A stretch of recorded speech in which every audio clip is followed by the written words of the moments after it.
The Nantucket Beach House is Olivia's graduation gift from Dad. He smiled so proudly, handing over the keys while my mother handed me the $12,000 dinner bill. They had 3 moving trucks lined up for the morning. I just smiled, paid the bill, and pulled up an app on my phone as the trust officially activated at midnight. The security codes changed with a silent tap. Before I tell you what happened when the police arrived with weapons drawn, let me know where you are watching from in the comments below. Hit like and subscribe if you have ever had to watch the golden child get everything while you got nothing. My name is Natalie. I am 32 years old, and for my entire life, I was the invisible daughter in the Addams family. The $5 million Nantucket Beach House is Olivia's graduation gift. Dad smiled so proudly, handing over the keys while my mother handed me the $12,000 dinner bill. They had 3 moving trucks lined up for the morning. I just smiled, paid the bill, and pulled up an app on my phone as the trust officially activated at midnight. The security codes changed with a silent tap. Before I tell you what happened when the police arrived with weapons drawn, let me know where you are watching from in the comments below. Hit like and subscribe if you have ever had to watch the golden child get everything while you got nothing. My name is Natalie. I am 32 years old, and for my entire life I was the invisible daughter in the Addams family. Sign this waiver right now and hand over the property deeds. The Nantucket Beach House your grandfather bought decades ago is officially going to be your sister's graduation and engagement present. Olivia and Jamal need a home that matches their new high society lifestyle, not a dusty retreat for a 32-year-old woman who still wastes her life drawing little buttons on a computer screen. The shrill, demanding voice of my mother Eleanor cut straight through the elegant jazz music playing softly in the background of the exclusive Boston seafood restaurant. She slid a pre-drafted legal document across the crystal-clear glass of our private dining table, tossing a heavy silver pen directly at my chest. The pen hit my silk blouse and clattered onto my plate. I did not flinch. I sat perfectly still, surrounded by the wealthy extended family of my sister's brand-new fiancé. Just sign it quickly, Natalie, and let us not make a scene in front of my new family. My younger sister Olivia rolled her eyes dramatically, adjusting her posture so the overhead chandelier lighting would perfectly catch the massive 3-carat diamond ring on her finger.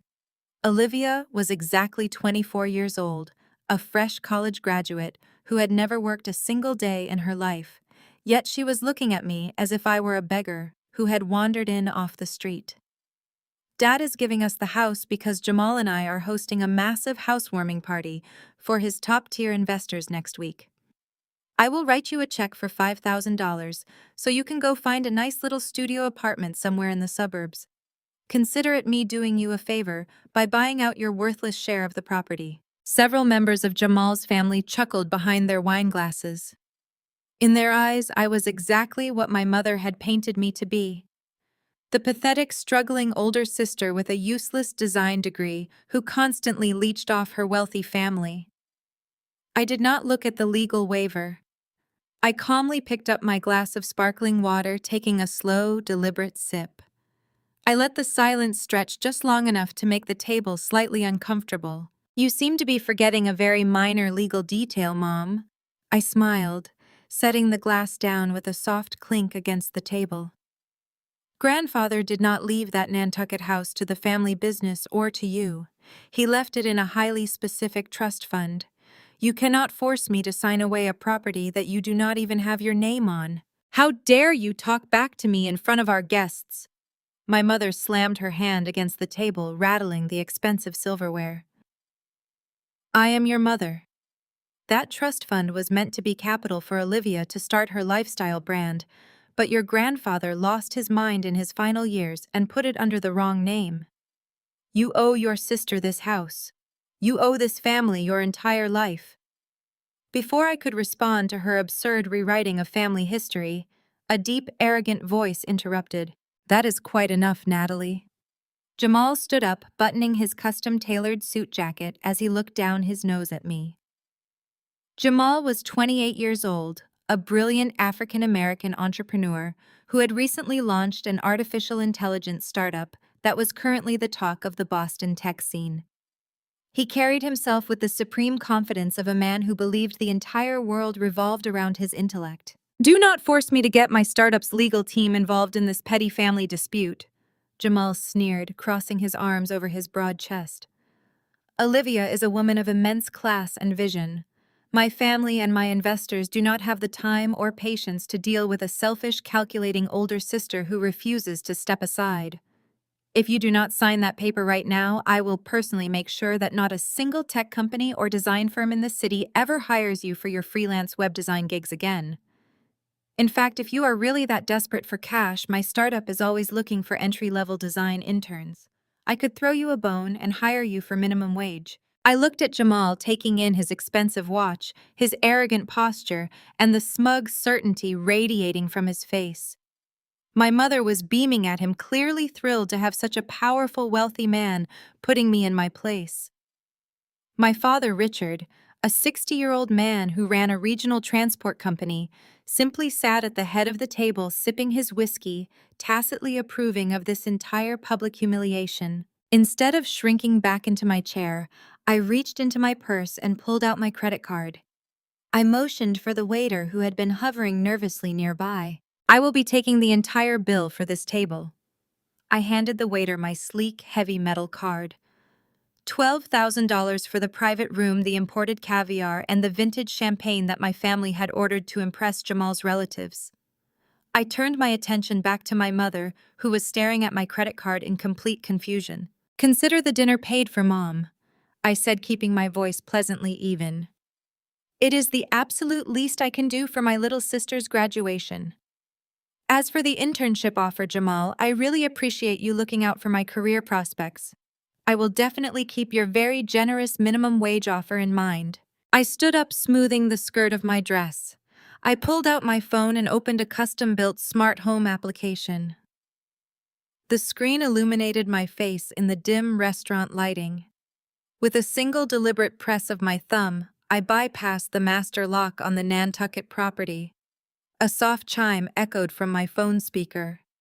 The security protocols were instantly wiped clean and replaced with a 24-character encrypted password.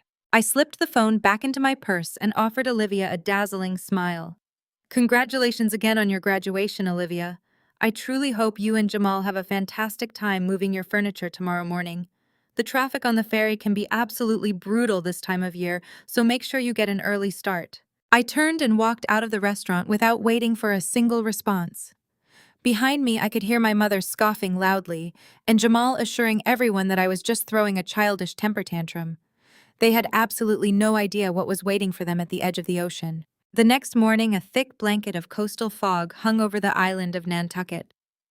The salty ocean breeze swept across the pristine driveway of the $5 million beachfront estate my grandfather had purchased decades ago. 3 massive, heavily loaded moving trucks idled loudly on the cobblestone street just outside the property line. Olivia, Jamal, and my parents stepped out of a luxury rental SUV, holding steaming cups of expensive coffee. Olivia was already directing the moving crew, pointing toward the sprawling master bedroom balcony and loudly describing where she wanted her imported Italian leather sofa placed. Jamal strutted up to the towering wrought iron security gates, punching in the 6-digit access code my father had used for the past 10 years. A harsh red light flashed on the keypad. The gate remained firmly locked. Jamal frowned, muttering under his breath, and punched the numbers in again. Red light. Access denied. He pressed his thumb against the biometric scanner. The system beeped angrily, rejecting his fingerprint entirely. "Richard? What is wrong with your gate?" Jamal called out, his arrogant demeanor slipping into visible annoyance. "The moving crew is charging me by the hour, and I need this furniture inside before my investors arrive for the walkthrough this afternoon." My father rushed over, spilling coffee on his polo shirt. He aggressively jammed his own fingers against the keypad, typing in master override codes that had always worked before. Every single attempt was met with a glaring red light and a harsh buzzing sound. "This piece of junk technology is always glitching out," my father growled, kicking the base of the stone pillar. "It is fine, Jamal. I have the legal authority over this property. Just call a local locksmith to come drill out the manual override box. We are not going to let a computer glitch ruin Olivia's big day." Jamal immediately pulled out his phone, barking orders at a local emergency locksmith service. Within 20 minutes, a service van pulled up to the curb. The locksmith, a burly man carrying a heavy drill, looked skeptically at the massive gates. "You are sure you own this property, sir?" the locksmith asked, eyeing Jamal and my father. "This is a military-grade security system. If I drill this, there is no going back. I am Richard Adams, the executor of the Harrison estate." My father puffed out his chest, using his best authoritative corporate voice. "Drill the lock. I take full responsibility." The locksmith shrugged, placed the drill against the manual override cylinder, and pulled the trigger. The exact millisecond the drill bit pierced the metal casing, all hell broke loose. A deafening high-decibel security siren erupted from hidden speakers around the perimeter of the estate. The noise was so piercing that Olivia dropped her coffee cup, covering her ears and screaming. Strobe lights mounted on the roof of the beach house began flashing violently, cutting through the morning fog. Before my father could even yell over the noise to stop the locksmith, the screech of police sirens joined the chaotic symphony. 3 Nantucket police cruisers drifted around the corner, their tires sliding on the cobblestones. They boxed in the moving trucks, and the SUV trapping my family perfectly against the gate. 4 heavily armed police officers leaped out of their vehicles. They did not look interested in asking polite questions. "Step away from the gate and get on the ground right now," the lead officer roared over a bullhorn, his hand resting firmly on his holstered weapon. "Everyone down on the gravel. Hands where I can see them." Jamal, who just 24 hours earlier had been threatening to destroy my career over an expensive seafood dinner, immediately dropped to his knees in the wet dirt, his custom suit soaking up the mud. My mother began shrieking hysterically, clutching her designer handbag against her chest as an officer forced her down. "There is a huge mistake," my father yelled, his face pressed against the sharp gravel of the driveway. "I am Richard Adams. I manage this property. I am a respected business owner in Boston. You cannot treat us like criminals." The lead officer kept his hand on his weapon while his partner approached with a rugged police tablet. The officer tapped the screen a few times, pulling up the county property tax records and the real-time security registry. He walked over to where my father was pinned against the dirt, looking down at him with absolute contempt. "Mr. Adams, I do not care who you think you are in Boston," the officer said, his voice cold and devoid of any sympathy. "According to the Nantucket County Digital Registry and the automated dispatch alert we received 3 minutes ago from the property owner, you do not manage this house. In fact, as of midnight last night, your name was completely scrubbed from every legal document associated with this address. You are trespassing on a highly secured, privately owned estate, and you just attempted to break and enter." My father's eyes widened in sheer panic. "What do you mean my name was scrubbed? That is impossible. I am the custodian of the trust. Call my lawyer. Call Arthur Mitchell right now. He will explain everything." The police officer pulled my father up by the back of his shirt, snapping a pair of heavy metal handcuffs around his wrists. "You can call whoever you want from the holding cell, Mr. Adams," the officer replied. "But right now you and your entire family are going downtown." While Jamal argued frantically with the officers, desperately trying to explain that he was a wealthy tech CEO who should not be handcuffed in the mud, my father managed to convince one of the officers to let him make a single phone call on speakerphone. His hands were bound behind his back, so the officer held the phone up to my father's face as it rang. "Mitchell!" My father screamed into the phone the moment the call connected. "Mitchell, you need to fix this right now. The police are arresting us at the Nantucket house. They are claiming my name is off the deed. Tell these officers that I am the legal custodian of the Harrison Trust and demand they let us go." The voice of Arthur Mitchell, the senior partner at one of Boston's most ruthless law firms, echoed clearly out of the phone speaker. He did not sound rushed. He sounded incredibly calm and dangerously precise. "Richard, I advise you to stop yelling at armed police officers," Mitchell said, his voice dripping with professional condescension. "I cannot tell them you are the legal custodian because you are not. You have not been the custodian since midnight." "What are you talking about?" My father gasped, the color completely draining from his face. I control that trust until I decide to release it to Olivia, who— You never controlled the trust, Richard, Mitchell replied smoothly. You were merely an authorized caretaker. The Harrison Trust drafted by your late father-in-law explicitly stated that the Nantucket property, along with all associated liquid assets, would be held in temporary management until his eldest granddaughter Natalie reached her 32nd birthday. The silence on the gravel driveway was absolute. Even the police officers paused to listen to the legal execution happening over the speakerphone. Natalie turned 32 at exactly midnight last night. Mitchell continued reading the legal statutes as if he were reading a weather report. The moment the clock struck 12, the automated clauses in the trust were executed. Your temporary stewardship was immediately revoked. Total legal ownership, security access, and financial control were transferred directly to Natalie. You have zero rights to that property. Attempting to drill the locks was a remarkably foolish decision, Richard. My mother let out a strangled, breathless sob from the dirt. Olivia looked like she was going to be physically sick. Jamal stared at the phone, his arrogant posture completely shattered, replaced by the terrified realization that he had just brought moving trucks to a house he had absolutely no legal right to enter. My father dropped his head, his chest heaving as the reality of the situation crushed the breath out of his lungs. But I promised this house to Olivia for her wedding. He whimpered into the phone. You promised away a $5 million asset that you never owned, Mitchell replied coldly. I suggest you cooperate with the officers, Richard. Before my father could beg for another solution, the smooth, powerful hum of a twin-turbo 5.8 engine cut through the ocean fog. A sleek midnight black Mercedes AMG rolled slowly down the cobblestone street, completely ignoring the chaotic scene of police cars and moving trucks. The luxury sedan pulled up directly in front of the massive security gates, stopping inches away from where Jamal was kneeling in the mud. The driver's side door opened. I stepped out wearing a sharply tailored ivory pantsuit and oversized sunglasses to block the morning glare.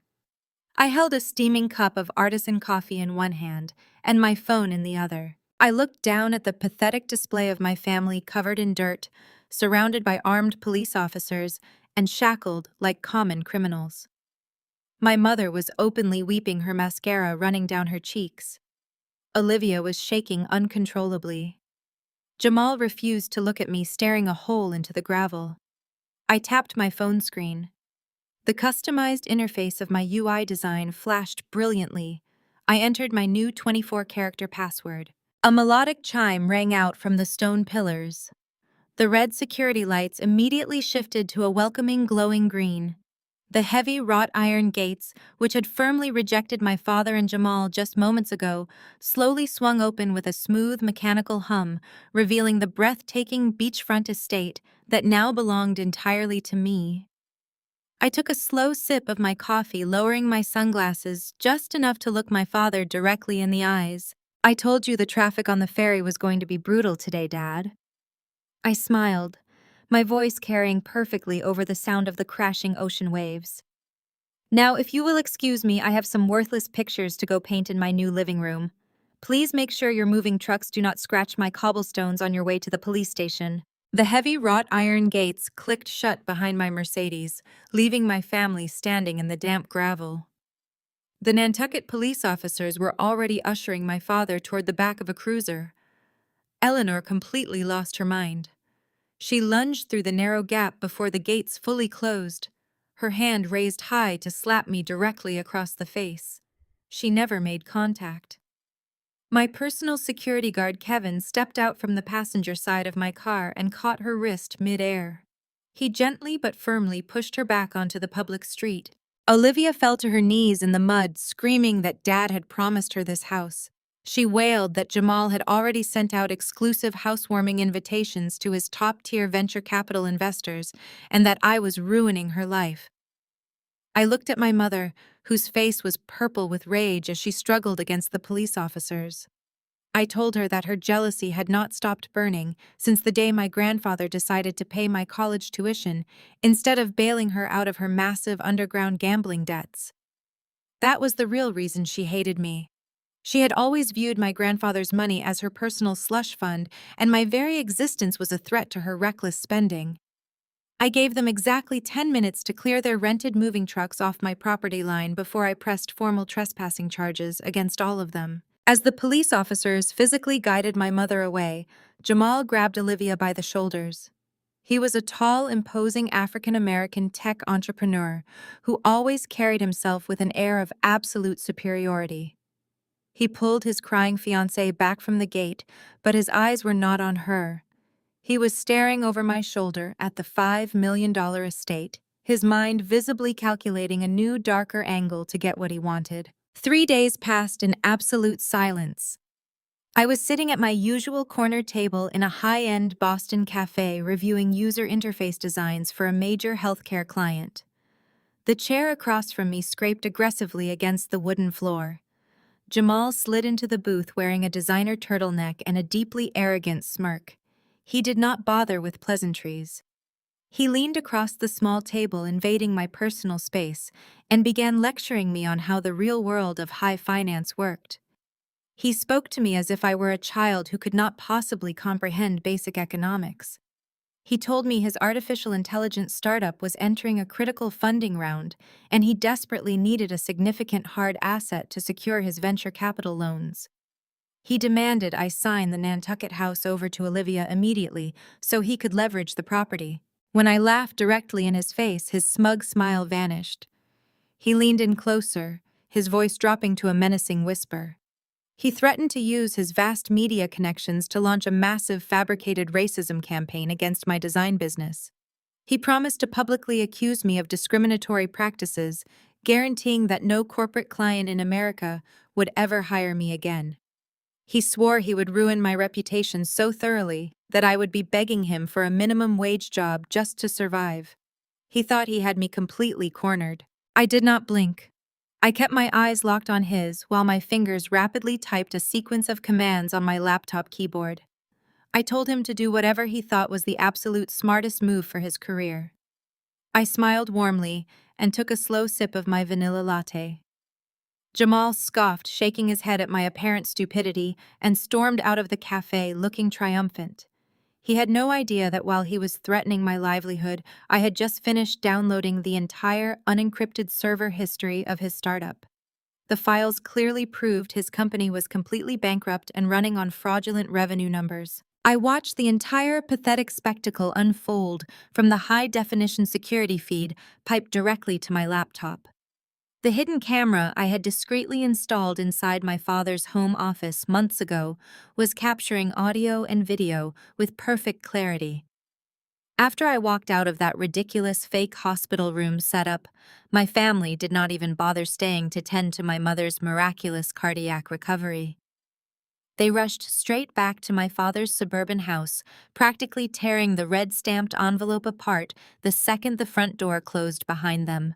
I sat on my plush living room sofa in Nantucket, a glass of expensive Cabernet in my hand, watching my laptop screen as Olivia dumped the contents of the envelope onto my father's heavy mahogany desk.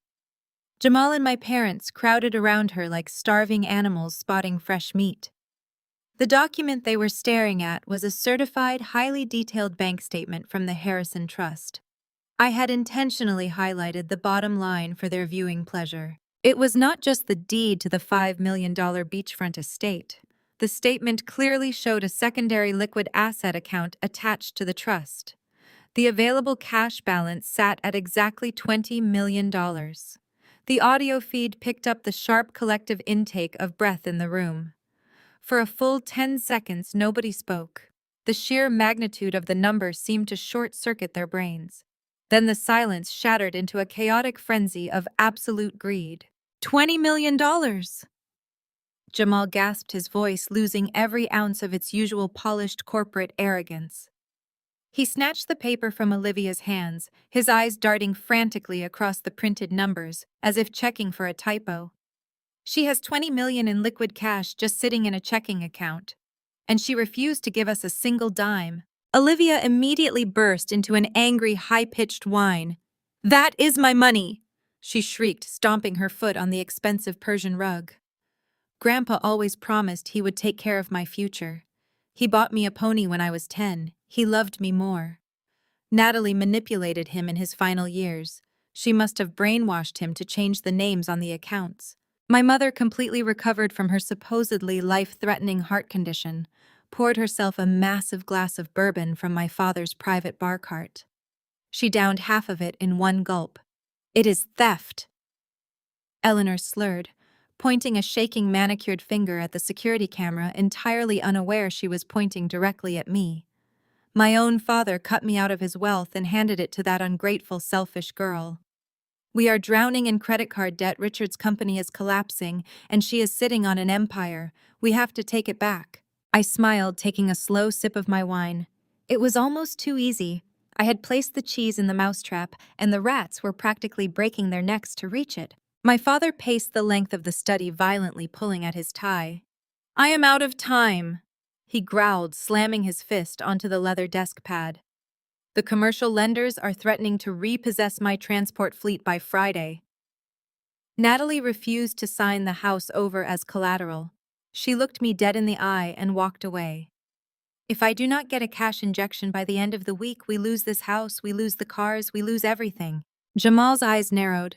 The panic in the room was palpable, but Jamal was a predator.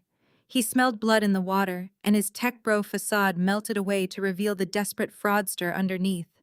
He carefully set the bank statement down and looked at my father with a cold, calculating stare. "We do not need her permission," Jamal said, his voice dropping to a low, conspiratorial whisper. The room went dead silent again. Olivia looked at her fiancé, her tear-streaked face twisting in confusion. "What do you mean we do not need her permission? Jamal, the trust is in her name. The accounts have biometric locks." Jamal scoffed, stepping into the center of the room and unbuttoning his tailored suit jacket. He began mansplaining federal finance law to a room full of desperate people, clearly enjoying the sound of his own voice. "You people think too small," he lectured, waving his hand dismissively. "We do not need to hack her bank account. We just need to legally bypass her authority. My artificial intelligence startup is burning through capital. I need liquidity right now, and Richard needs a bridge loan to save his trucks. The solution is sitting right here." Jamal reached into his sleek leather briefcase and pulled out a thick stack of blank legal forms. He tossed them onto the mahogany desk. I zoomed in on the camera feed. The header of the document was printed in bold black letters: General Power of Attorney. This grants comprehensive legal and financial control over a person's entire estate, Jamal explained, tapping the paper with his index finger. If Olivia is listed as Natalie's legally designated representative, Olivia can authorize asset transfers, approve commercial loans, and drain every single penny out of that $20 million account without Natalie ever stepping foot in a bank. My father looked terrified but deeply intrigued. "Jamal, that requires a notarized signature. Natalie is never going to sign that." Jamal let out a dark, arrogant chuckle. "I have a corrupt notary on my startup's payroll who rubber stamps our falsified venture capital documents all the time. He will sign off on this for a $5,000 bribe. All we need is a convincing signature from Natalie." I watched as Jamal turned to Olivia, placing his hands firmly on her shoulders. He looked deeply into her eyes, deploying a masterclass in emotional manipulation. "You deserve this lifestyle, baby," he murmured, kissing her forehead. "You deserve the beachfront house, the diamond rings, and the respect of high society. Natalie stole your future. We are just taking back what is rightfully yours. I need you to be brave tonight. I need you to sign her name." Olivia hesitated for less than a second. The blinding allure of $20 million completely wiped out whatever tiny shred of morality she possessed. She nodded eagerly, wiping her tears away. "Okay," she whispered. "What do we do?" For the next 4 hours, I sat in the comfort of my secure, luxurious home and watched my family commit a massive federal crime. Jamal directed the operation like a military general. He ordered my mother to go up to the dusty attic and retrieve boxes of my old belongings.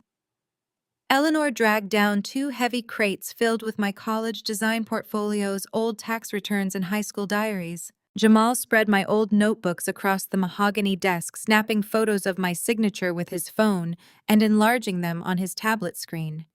He handed Olivia a stack of blank printer paper and a blue ink pen. "Start practicing," Jamal commanded, pointing to the screen. "The loop on the capital N needs to be sharper. She drags the tail of the E down below the line. Copy it perfectly. If the bank rejects this signature, we all go to prison." Olivia hunched over the desk, gripping the pen so tightly her knuckles turned white. For hours, the only sound in the hidden camera feed was the frantic scratching of ink against paper.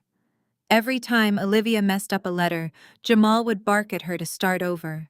He criticized her hand posture, her pressure on the paper, and her speed.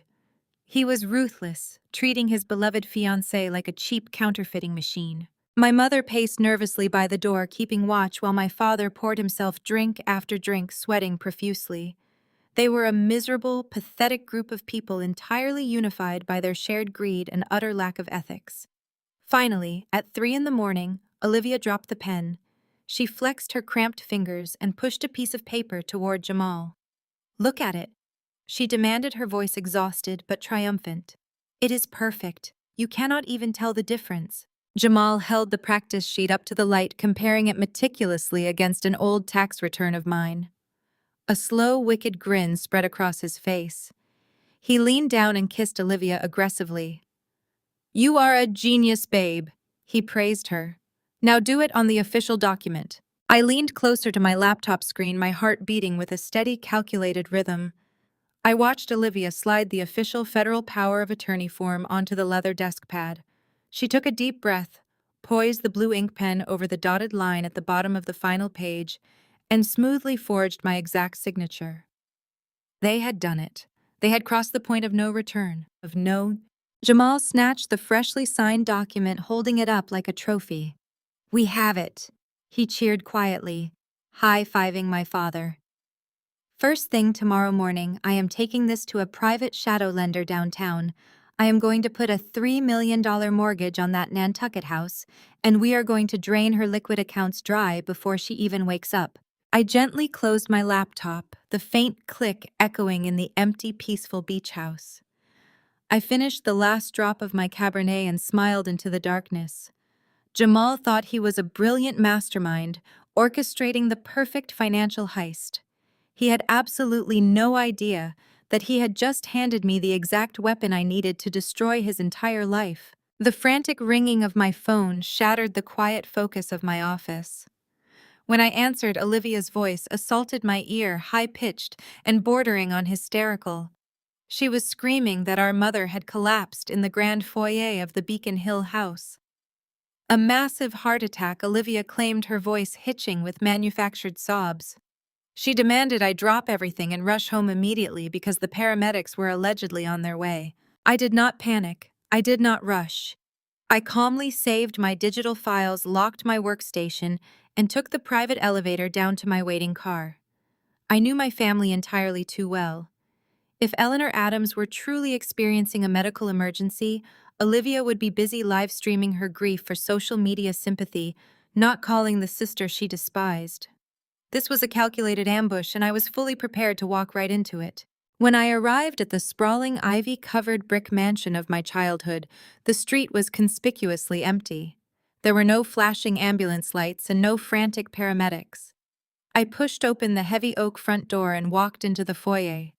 The house smelled of expensive roasted rosemary lamb and expensive red wine. I found the grieving family in the formal dining room.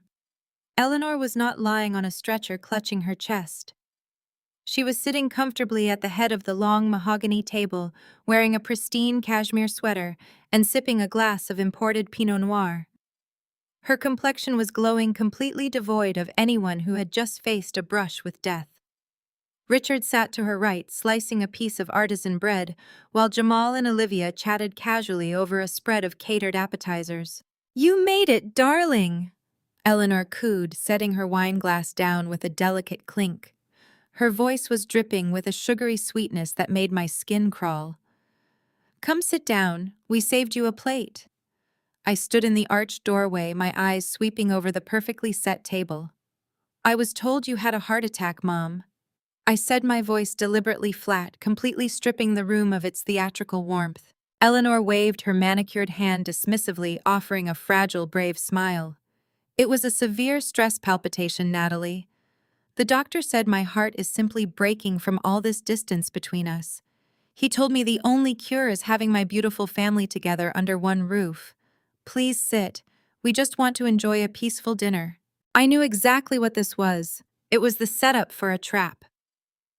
I walked over and took the empty seat opposite Jamal, placing my handbag and a thick red stamped manila envelope carefully on the chair beside me. The performance that followed was a sickening masterclass in fake family harmony. For the first time in my life, nobody criticized my hair, my clothing, or my lack of a husband. Jamal asked polite, superficial questions about the tech industry, pretending to respect me as a business peer. Olivia poured my water and offered me the best cuts of meat. Richard beamed at me from across the table, playing the role of the proud, benevolent patriarch. It was a flawless illusion of a loving family, and it was entirely exhausting to endure. I ate my food in measured silence, giving them nothing but brief, polite answers.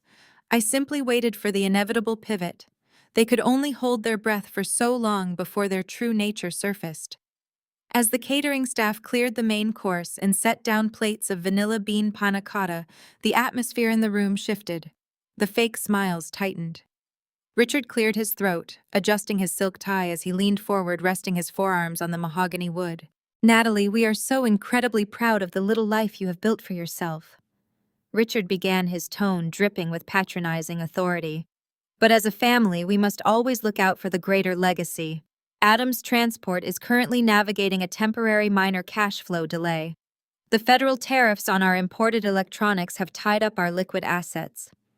It is a simple logistical bump, but the banks are being unreasonably rigid. He reached into his tailored suit jacket and pulled out a crisp, legal-bound contract, sliding it smoothly across the table until it rested right next to my dessert plate. We need you to sign this short-term guarantor agreement. Richard said, his voice lowering into a firm, expectant demand. We are going to use your Nantucket property as collateral for a 6-month bridge loan. It is merely a paperwork formality, Natalie. The loan will be paid off long before the bank even processes the lien. The family needs you to step up and do your duty. I stared down at the contract. The sheer breathtaking audacity of the request hung in the quiet dining room. They were asking me to risk a $5 million asset to save a failing transport company that Richard had mismanaged into the ground. As I looked at the dotted line awaiting my signature, a cold, visceral memory struck me. I was 20 years old, sitting on the floor of a freezing, cramped studio apartment in Cambridge. I had just been rejected for a basic student car loan. The bank officer had looked at me with pity, handing me a credit report filled with thousands of dollars in defaulted debt. My parents had secretly opened 3 premium credit cards using my social security number. They used my identity to fund their exclusive country club memberships, a ski trip to Aspen, and designer clothes for Olivia. When I confronted them with tears in my eyes, terrified about my destroyed financial future, Richard had simply laughed. He told me it was the cost of being raised under his roof. Eleanor told me I was being ungrateful for demanding they pay it back. I spent 5 agonizing years living on instant noodles, working 3 jobs, and fighting tooth and nail to repair my ruined credit score so I could finally launch my startup. They had gladly crushed my future to buy themselves a vacation. Now they expected me to hand over the keys to my kingdom. I reached out and pushed the contract back across the table. The paper glided smoothly, stopping right in front of Richard's plate. No, I said. The single word was sharp, definitive, and completely devoid of emotion. The loving family illusion shattered instantly. The masks cracked, revealing the ugly desperation underneath. Richard's face turned a violent shade of crimson. He slammed his fist onto the table, rattling the crystal glasses. "You selfish, ungrateful little brat!" Richard roared, the veins in his neck bulging. "I put a roof over your head. I fed you. You owe this family everything you have. You will sign that document right now." Eleanor dropped her fragile mother routine entirely, her face twisted into a vicious sneer. You have always been a bitter, jealous girl, Natalie, she hissed, pointing a trembling finger at me. You are hoarding a house you do not even need while your father is suffering. You are a disgrace to the Adams name. Jamal scoffed loudly, crossing his arms over his chest. You are making a huge mistake, Natalie. You do not understand how corporate finance works. If Adams Transport goes under, you go down with us by association. I stood up slowly, entirely unfazed by their screaming. I smoothed out the skirt of my dress and looked down at the pathetic group of people sitting around the table. Your transport company is not facing a logistical bump, Dad, I said, my voice cutting through the noise with icy precision. You are drowning in debt because you leveraged your fleet to buy illicit cargo, and now you cannot pay the customs tariffs. That is your mess, and you will drown in it alone. You will never see a single dime of my money, and you will never touch my property. Do not ever call me with a fake medical emergency again. I turned my back on them and walked toward the grand foyer. Richard was screaming behind me, his voice echoing off the high ceilings, cursing my name and threatening to sue me for parental compensation. I tuned it all out. As I reached the front door, I grabbed my coat from the rack. I knew exactly what I was doing. I had deliberately picked up my handbag, but I intentionally left the thick, red-stamped manila envelope sitting perfectly visible on the cushion of my dining chair. The bold red letters across the front read, Confidential Aura Tech Asset Declaration. It was impossible to ignore, too. I pulled the heavy oak door open and stepped out into the cool Boston night. As the door swung shut behind me, I glanced back through the sheer fabric of the dining room window. The screaming had stopped. The room was deathly quiet. Through the glass, I saw Olivia moving with the speed of a striking snake. While Richard and Eleanor were still staring furiously at the hallway, Olivia reached across the table and snatched the red-stamped envelope right off my chair, pulling it quickly into her lap. I smiled, pulling my coat tight against the wind. The bait had been taken. The very next morning, the Boston sky was a crisp, clear blue, perfectly matching my quiet, calculating mood. I sat at the expansive marble kitchen island of my penthouse, sipping a freshly brewed espresso, while reviewing the pristine, high-definition footage from the night before. Jamal and Olivia had given me a flawless, multi-angle recording of themselves committing federal wire fraud. I saved the encrypted video files to 3 separate offline servers and forwarded a secure copy to Arthur Mitchell, my lead attorney. My instructions to Mitchell were incredibly simple. We do not intervene. We do not prevent the crime. We let them execute it fully so the trap snaps shut on their necks. Jamal wasted absolutely no time. His artificial intelligence startup Nexus Mind was nothing but a fragile house of cards.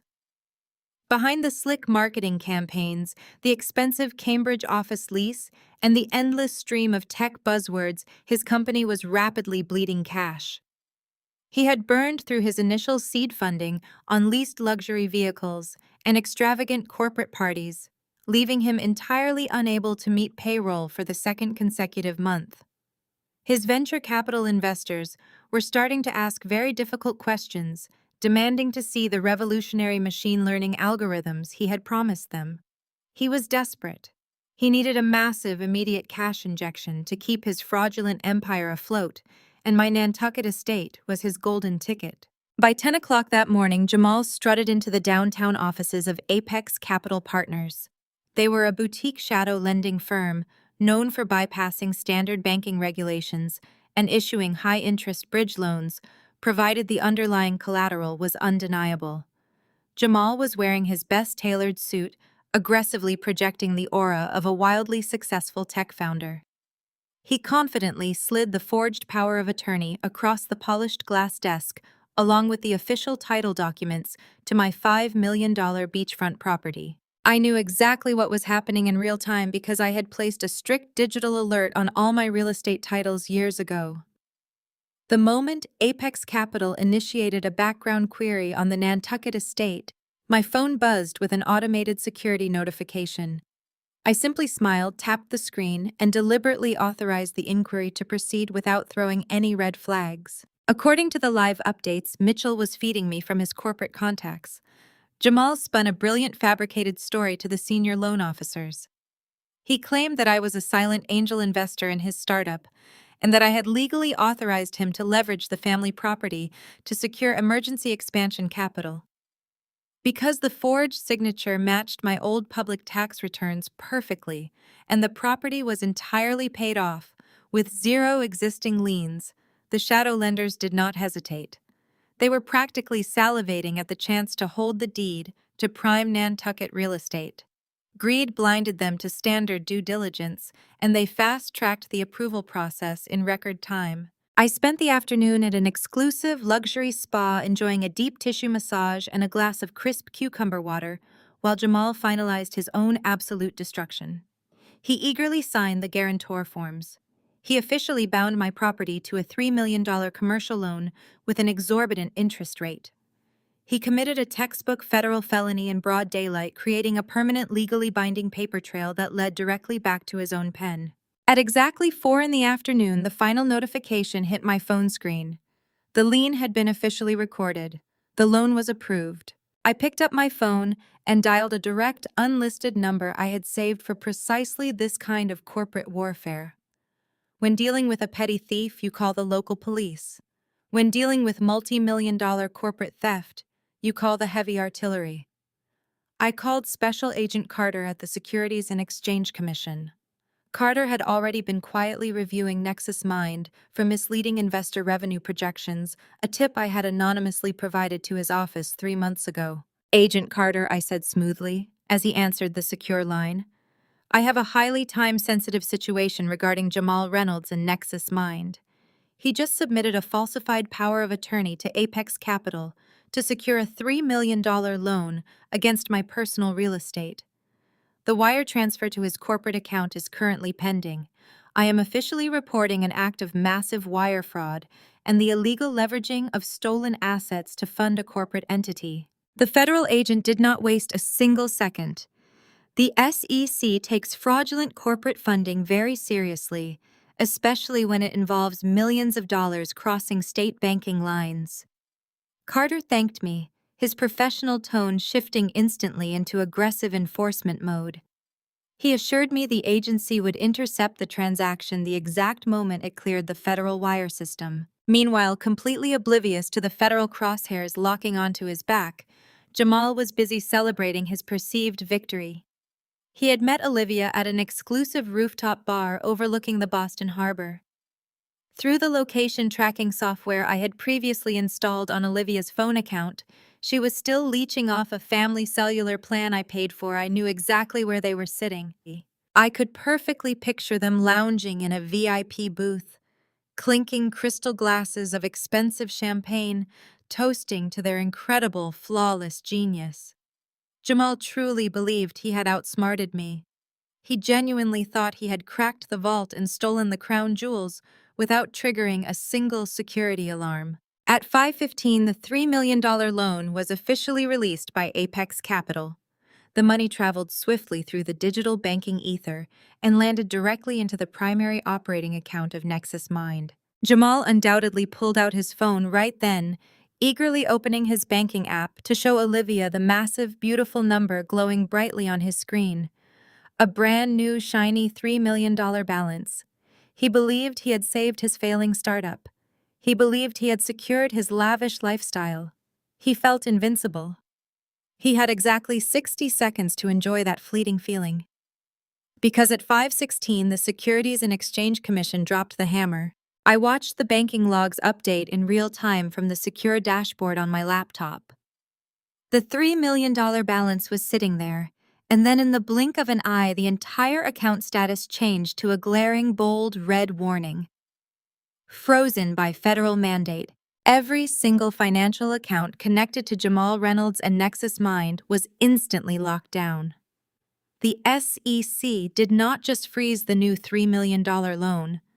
They froze his existing operating funds, his personal checking accounts, his payroll distribution lines, and his corporate credit cards.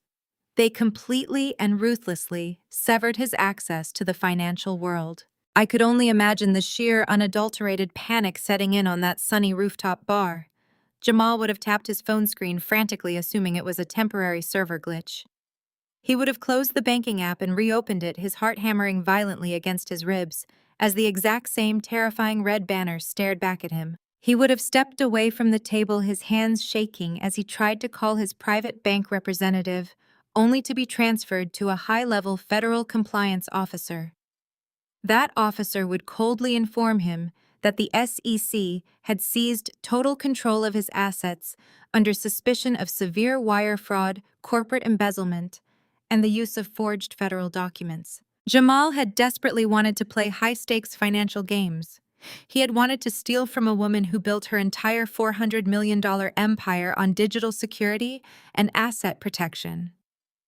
Instead of saving his failing startup, he had just handed the federal government a perfectly documented, legally binding confession to a major felony. My phone buzzed on the glass table beside me. It was a brief text message from Mitchell. The wire has been intercepted and frozen. The SEC is preparing to move on his office. Checkmate. I smiled, turning off my laptop screen and standing up to admire the golden sunset reflecting over the dark ocean from my balcony. Jamal and Olivia truly thought they had orchestrated the perfect crime. They had absolutely no idea that they had just locked themselves inside a burning building, and I was the one holding the only key to the exit. While Jamal was currently trapped in his penthouse hyperventilating over his frozen bank accounts and shattered tech empire, the rest of my family remained blissfully ignorant of the federal nightmare that had just begun. My father, Richard, was completely consumed by his own impending doom. Adam's transport was a sinking ship, and the water was rapidly rising above his neck. He had commercial lenders preparing to liquidate his entire fleet of trucks by the end of the week. He needed a massive, immediate influx of cash to satisfy his furious creditors and keep his fabricated image of high society wealth intact. Richard had a plan, one that relied on the very same arrogance and deceit that had defined his entire corporate career. He had a massive cargo ship currently docking at the Boston harbor. The shipping containers were packed to the brim with highly lucrative imported electronics. If he could get that cargo off the docks and sold to his domestic distributors, the profit margin would be just enough to save his company from the brink of total collapse. There was just one massive, insurmountable hurdle. The federal customs tariffs and import taxes on that specific electronic cargo were astronomical. Richard simply did not have the liquid cash to pay the port authority to release the containers. To bypass the immediate payment, he intended to exploit a dark, highly illegal loophole. He planned to deliberately misclassify the cargo manifests to evade the highest tax brackets, effectively smuggling the goods into the country under the radar. But to defer the remaining massive customs fees, pending a final audit, the port required a bulletproof financial guarantor. The government needed an ironclad pledge that millions of dollars were sitting in a verified bank account ready to be seized immediately if the importer defaulted on the taxes. Richard's corporate credit was completely toxic. The banks would not even return his phone calls. He needed a spotless financial backer. He needed my $20 million trust fund. Armed with a high-quality physical copy of the power of attorney that Olivia had so meticulously forged the night before, my father drove directly to his customs broker at the main Boston terminal. He confidently presented the fraudulent document. He legally bound my name and my entire liquid net worth as the absolute collateral for his illegal tax-evading shipment. He was risking $20 million of my own money to facilitate his federal smuggling operation, fully intending to leave me holding the bag if the government ever caught on. He truly believed he had outmaneuvered me. He thought I was just an ungrateful daughter sitting in an empty beach house, completely ignorant of international shipping logistics and high-level corporate finance. He fundamentally misunderstood exactly who he was dealing with. When you build a cybersecurity and logistics software company valued at $400 million, you design the very infrastructure that runs the modern world.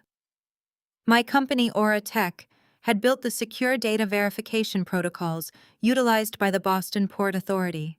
The exact millisecond, Richard's customs broker scanned the forged power of attorney and uploaded it into the Federal Customs Registry, an encrypted alert bypassed the standard government channels and flashed directly onto my private server. I was sitting on my mahogany deck in Nantucket, the salty ocean breeze rustling my hair as I watched the digital notification pop up on my laptop screen. Richard Adams was actively attempting to use my stolen financial credentials to clear Container Block 7. I did not block the transaction. I did not call my legal team to intervene and stop the paperwork from processing. I calmly approved the initial security check from my end.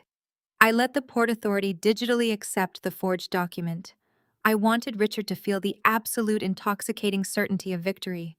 I wanted him to stand on those docks and watch his salvation being unloaded right in front of him before I ripped the ground out from under his feet. I waited exactly 2 hours. I gave the massive port cranes enough time to move his illicit cargo from the ship directly onto the flatbed trailers of his Adams transport trucks. When the timing was absolutely perfect, I picked up a secure, untraceable satellite phone. I dialed a direct, highly classified emergency number for the Regional Director of Customs and Border Protection. I had worked closely with his department 2 years ago during a major software overhaul. I did not use my real name. I simply adopted the crisp, professional tone of an anonymous corporate whistleblower. I provided the federal director with a devastatingly precise breakdown of Richard's entire operation. I gave them the exact container numbers currently sitting on the commercial pier. I explained the deliberate misclassification of the imported electronics designed specifically to evade federal tariffs. I detailed the mechanics of the tax evasion scheme.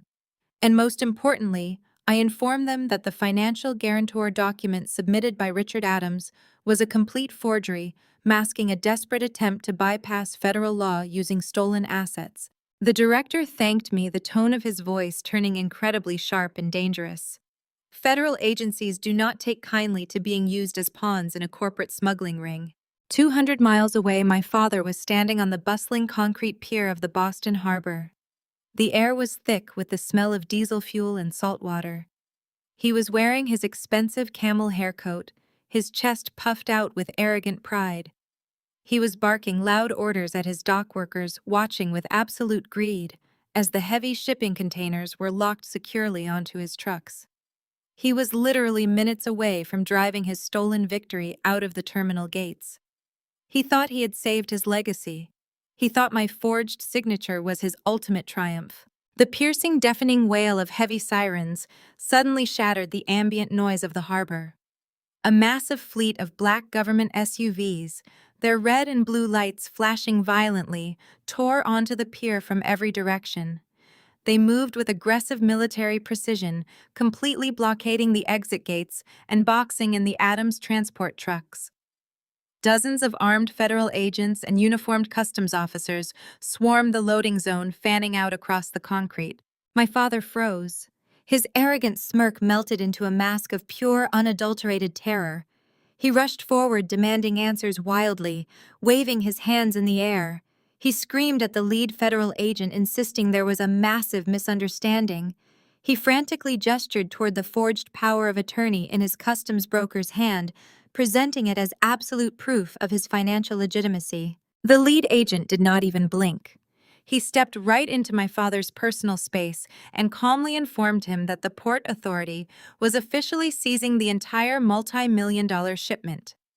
The agent stated loud enough for every single dock worker to hear that they had received an undeniable anonymous inside tip, exposing massive tax evasion, smuggled goods, and the use of highly fraudulent financial guarantees. Heavy steel federal locks were immediately slapped onto Richard's shipping containers.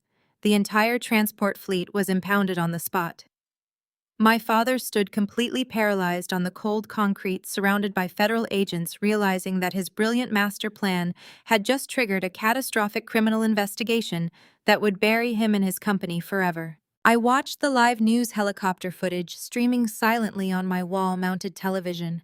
The aerial shot showed the Boston port illuminated by a dizzying array of flashing red and blue federal emergency lights. I took a slow, deliberate sip of my vintage Bordeaux, letting the rich, complex flavors settle on my tongue as I savored the absolute destruction of my father's empire. The juxtaposition was almost poetic.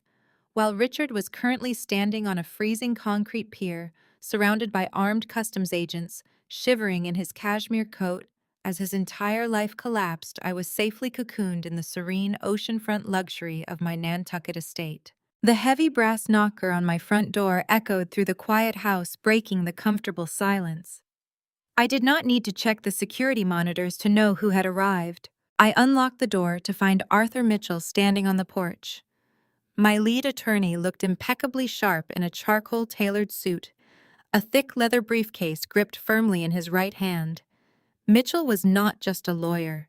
He was a ruthless corporate strategist, a man who viewed litigation as a blood sport.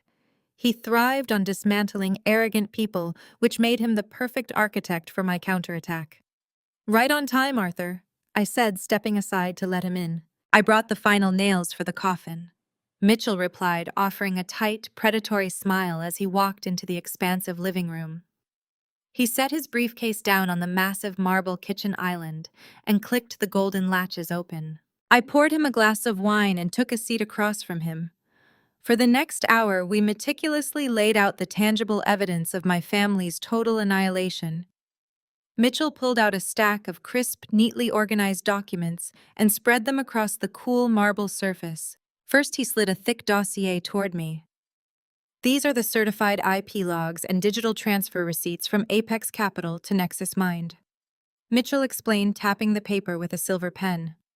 "The Securities and Exchange Commission intercepted the $3 million wire transfer exactly 14 seconds after it was initiated. The IP addresses trace the transaction directly to Jamal's personal smartphone and his corporate laptop. There is absolutely no plausible deniability. The SEC has already executed a hard freeze on every single account tied to his social security number. His startup is functionally dead, and the federal prosecutors are drafting the wire fraud indictments as we speak." I nodded, glancing at the highlighted numbers on the financial logs. It was a beautiful paper trail. "And the forged power of attorney?" I asked. Mitchell pulled out a secure tablet, woke up the screen, and turned it to face me. "This is the masterpiece." He tapped the screen, and the hidden camera footage from my father's study began to play in crystal-clear high definition. We watched in silence as the digital ghosts of my family incriminated themselves. The audio picked up Jamal barking orders, coaching Olivia on how to perfectly mimic the loop of my signature. We watched my mother pacing nervously by the door, acting as a lookout, while my father poured himself bourbon, completely complicit in the felony unfolding on his desk. Finally, the camera zoomed in on Olivia's face.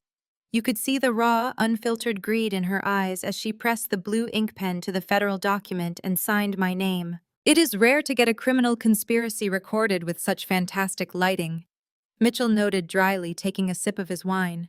"The federal prosecutors are going to have a field day with this." Olivia committed first-degree forgery, identity theft, and conspiracy to commit wire fraud. Jamal orchestrated the entire scheme. Richard and Eleanor are accessories before and after the fact. They crossed state lines with the intent to defraud a commercial lender using stolen biometric and financial identities. They are looking at a mandatory minimum of 10 to 15 years in federal prison. "And Richard's cargo at the port," I prompted, leaning back in my chair. Mitchell pulled out the final stack of papers. "Customs and Border Protection executed a complete impound of Block 7. The anonymous tip you provided was terrifyingly accurate. Richard was attempting to smuggle over $12 million worth of high-end electronics under falsified agricultural manifests to dodge the import tariffs. Because the financial guarantor document he used to bypass the initial audit was flagged as a forgery, the port authority seized the entire fleet. Adams Transport is currently locked down under a massive federal investigation. His commercial lenders have already been notified. They are pulling his remaining credit lines by tomorrow morning. He is bankrupt, Natalie. Entirely and unequivocally bankrupt." I looked down at the sprawling mess of legal documents, federal freeze orders, and surveillance stills covering my kitchen island. It was exactly what I had designed. My family had spent my entire life treating me like a disposable asset, a minor inconvenience they could bully and manipulate whenever they needed a scapegoat. They thought my success was an insult to their legacy. Now their legacy was nothing but a stack of criminal indictments sitting on my counter. They are going to panic, I said quietly, staring at the frozen image of Olivia forging my name. They are not going to accept defeat gracefully. Eleanor will try to spin this. She will try to paint herself as a victim of a misunderstanding. Richard will try to throw Jamal under the bus to save his own skin. Mitchell chuckled, reaching into the very bottom of his briefcase. They are already trying to spin it, Natalie. But they are operating under the delusion that this investigation can be swept under the rug. They do not realize the federal government is simply building the cage before they drop the walls. Which brings me to this. He pulled out a thick, luxurious envelope made of heavy cream-colored cardstock. The edges were lined in gold foil, and my name was elegantly written across the front in sweeping calligraphy. I recognized the stationery immediately. I reached out and slid my finger under the wax seal, pulling out the pristine invitation card inside. It was the official summons for the Addams Family Annual Charity Gala. Every single year, my parents hosted a massive, disgustingly ostentatious charity ball at the Boston Harbor Hotel. It was the crown jewel of Eleanor's social calendar. She would invite the mayor, the city council members, elite venture capitalists, and the wealthiest old money families in Massachusetts. They would spend $500,000 on champagne and caviar just to raise a fraction of that amount for a local charity entirely for the tax write-offs and the photo opportunities. They mailed these out 2 weeks ago, Mitchell explained, watching my eyes scan the gold text. I spoke with your mother's event coordinator today. Despite the fact that Richard's company is currently being ripped apart by federal agents and Jamal's bank accounts are frozen, Eleanor is refusing to cancel the gala tomorrow night. She is completely delusional. She thinks if they project enough wealth and power, the investigations will magically disappear. No, I murmured, a slow, cold realization washing over me as I read the fine print on the invitation.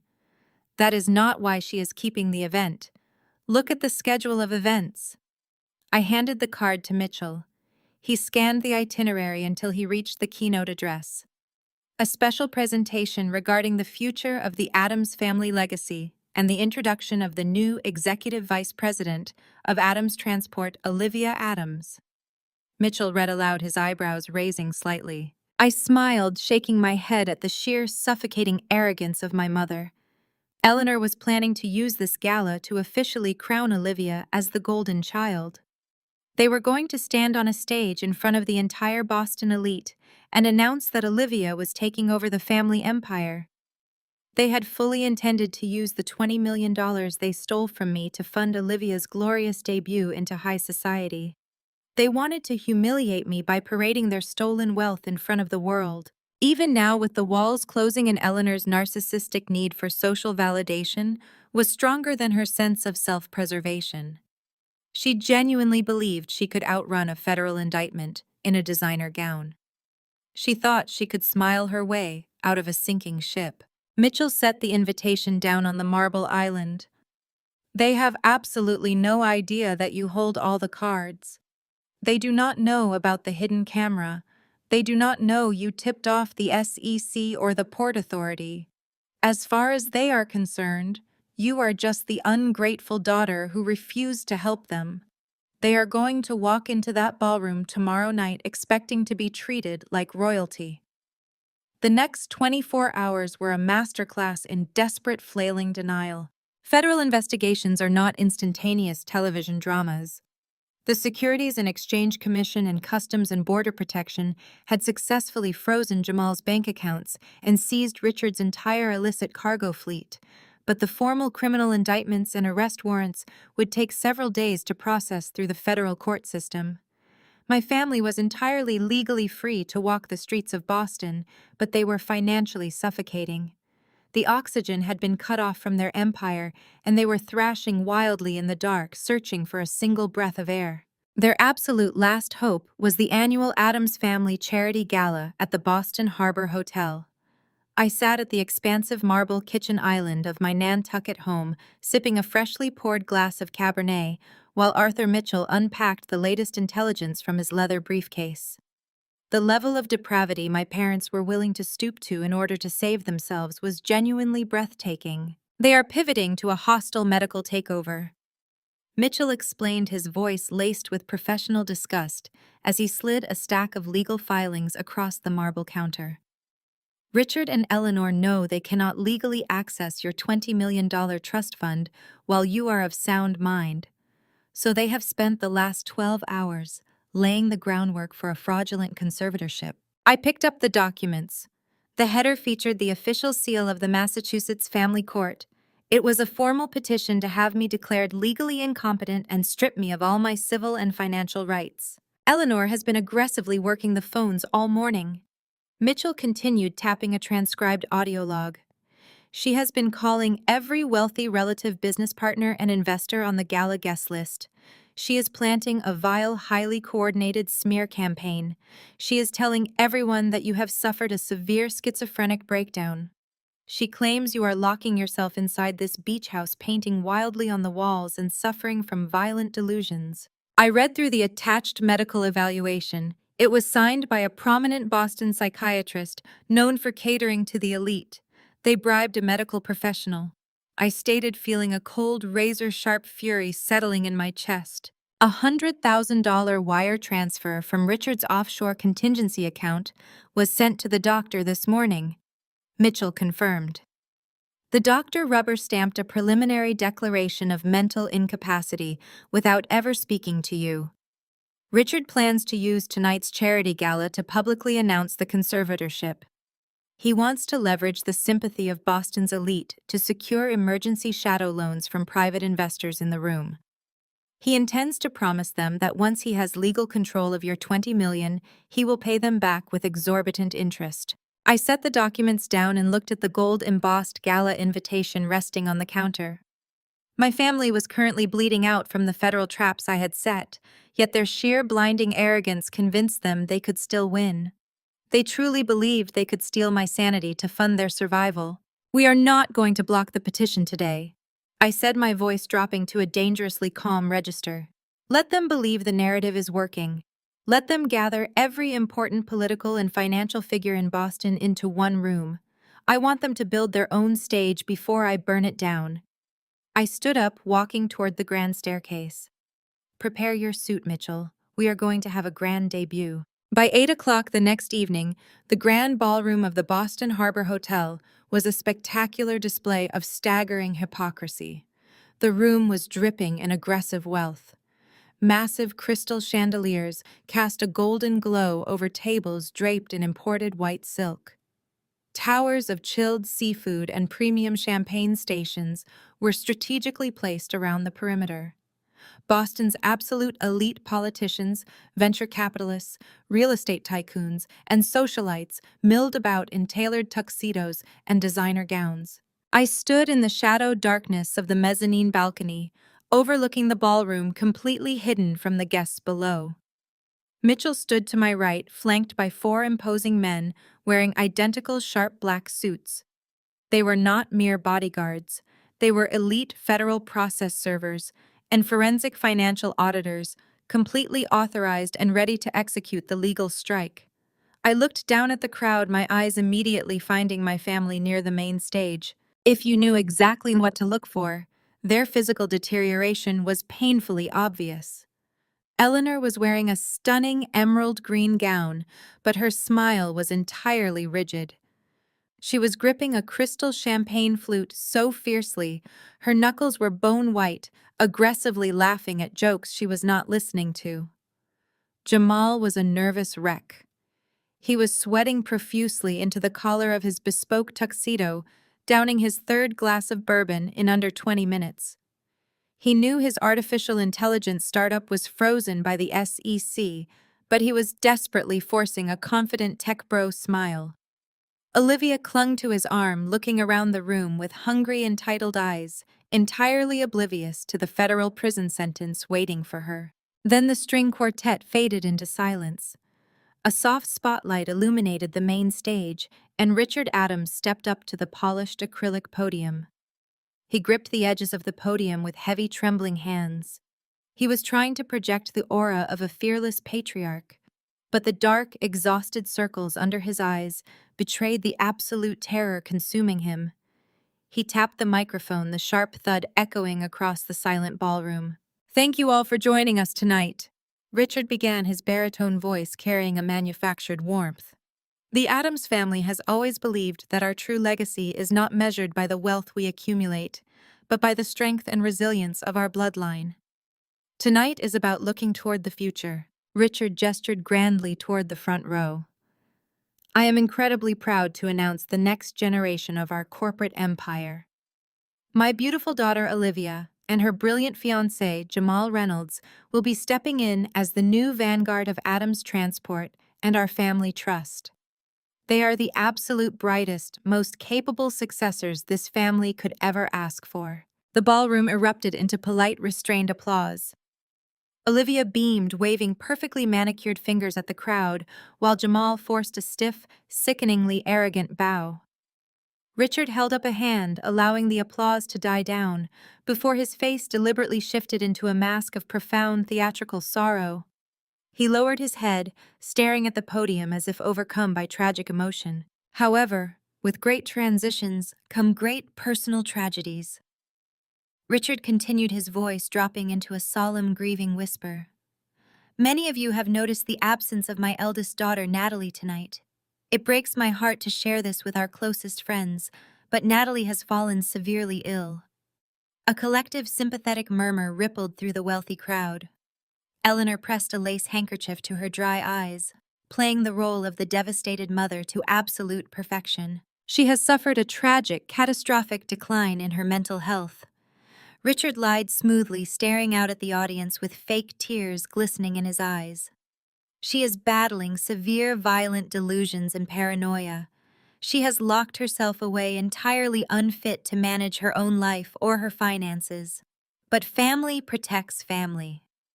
Eleanor and I have officially filed for full legal conservatorship to manage her estate and ensure she gets the psychiatric confinement she so desperately needs. It is a heartbreaking burden, but we will carry it to protect our legacy. I took a slow, deep breath, letting the sheer toxicity of his words wash over me. I smoothed my hands down the sides of my dress. I had deliberately not worn black. I was wearing a breathtaking floor-length ruby-red silk gown. It was the color of spilled blood, the color of absolute undeniable power. In a room strictly adhering to black tie etiquette, I was a walking inferno. I looked at Mitchell and gave him a single sharp nod. It was time. I stepped out of the shadows of the mezzanine and walked gracefully down the sweeping marble staircase leading directly to the rear of the ballroom. Mitchell and the four men in black fell into a perfect synchronized formation behind me. At the exact moment Richard paused to let the crowd absorb his fabricated tragedy, I reached the heavy gold-plated double doors at the back of the hall. I did not knock.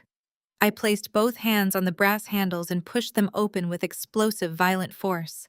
The heavy doors slammed back against the wall with a thunderous crack that shook the floorboards.